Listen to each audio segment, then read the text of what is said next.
මේ දෙල්ලන්ගිල පන්සලෙන් කතා කරන්නේ. හෙලෝ. ඔයාට කතා කරන්නේ. මේ කතා කරන්නේ ඔයාට. මං කවුද කියන්නකෝ? ඉතින් ඔයා කවුද කියලා අපි දන්නේ නැහැ. ඔයා කවුද කියන්නේ අපි දන්නවා. නමුත් ඉතින් ඔයා දන්නේ නැහැ. ඔයා කවුද කියන්නේ?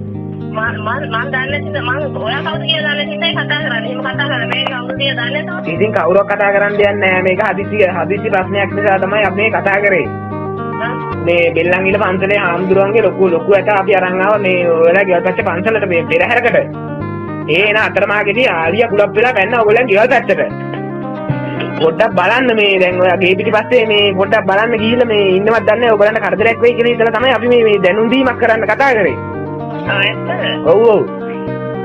අලියා දැකලා තියෙනවනේ මේ ඉතින්ලා. අලියා දැකලා නැහැ. දැකලා නැද්ද? කකුල් හතරක් තියෙනවා හොඬ වැලක් වගේ එකක් තියෙනවා. ඒක කළුයි ලොකුම ලොකුයි. ඔව් කළුයි ලොකුයි පොඩ්ඩක් බලන්න ලොකුවට පේන ඈ. මොකද හෙක් ගන්න කොරොක් එක්ක වගේ. හෙක් ගන්නම් වෙන්න අඬන්න වෙන්නේ ඌ ඇවිල්ලා පහර දුන්නොත් එහෙම. ඉතින් අලියා ඔයා කියනවා.